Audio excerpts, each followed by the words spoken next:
স্বাধীনতা, মইতো লিখিব নোৱাৰিলোঁ তোমাৰ নাম মোৰ স্কুলৰ নোটবহীত। মোৰ ডেস্ক আৰু গছবোৰত লিখিব নোৱাৰিলোঁ তোমাৰ নাম ৰাতিৰ আশ্চৰ্যবোৰত, দিনৰ শ্বেতৰুটিবোৰত, মোৰ শৈশৱৰ প্ৰতিধ্বনিত আৰু মৃত্যুৰ দুৱাৰদলিত। লিখিব নোৱাৰিলোঁ তোমাৰ নাম শীতৰ ৰাতিপুৱাবোৰত, গ্ৰীষ্মৰ সন্ধ্যাবোৰত, উদাস চৰাইৰ চুবুৰিটোত, ভাগিব ধৰা ঘৰবোৰত, সাজিব ধৰা ঘৰবোৰত, জোনাকৰ চোতালত আৰু ৰিমঝিম বৰষুণ জাকৰ কোমল সহদত।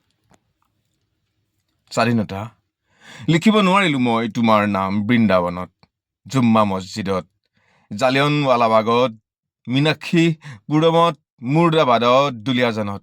লিখিব নোৱাৰিলোঁ তোমাৰ নাম শ্ৰমিকৰ ঘামবোৰত, শ্বহীদৰ তেজবোৰত, সত্যৰ অন্বেষণত আৰু 24টা তাপলি থকা মোৰ কপাহী কাপোৰটোত।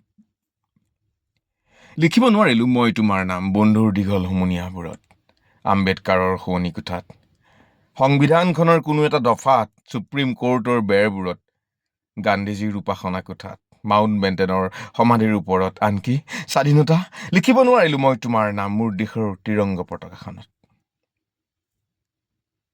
যদিহে কাহানি বা কোনোবা এক মুহূৰ্তত কোনোবা দৈৱকী মাতৃয়ে প্ৰসৱ কৰে অষ্টম সন্তানৰ স্বাধীনতা, মোক জগাবলৈ নাপাহৰিবা, কাৰণ সেইদিনাখনেই লিখিম মই তোমাৰ নাম মোৰ দেশৰ অৰণ্য আৰু মৰুভূমিত, বালিত আৰু বৰফত, উদাস চৰাইৰ কণ্ঠত, প্ৰত্যেকটো নৱজাত শিশুৰ কপালত, ঘৰবোৰত, পথাৰবোৰত, ৰুটিবোৰত, মৌমাখিবোৰত, মোৰ কামিজটোত, আপোনজনৰ হাতৰ তলুৱাত, মুখাগ্নি নকৰা শত্ৰুৰ চিতাবোৰত, ক্লান্ত নোহোৱা ঘোঁৰাৰ খুৰাবোৰত, দুখৰ দিনৰ বাঁহীটোত, সুৰৰ চোতালখনত, মোৰ আইৰ প্ৰতিটো খোজৰ ওপৰত।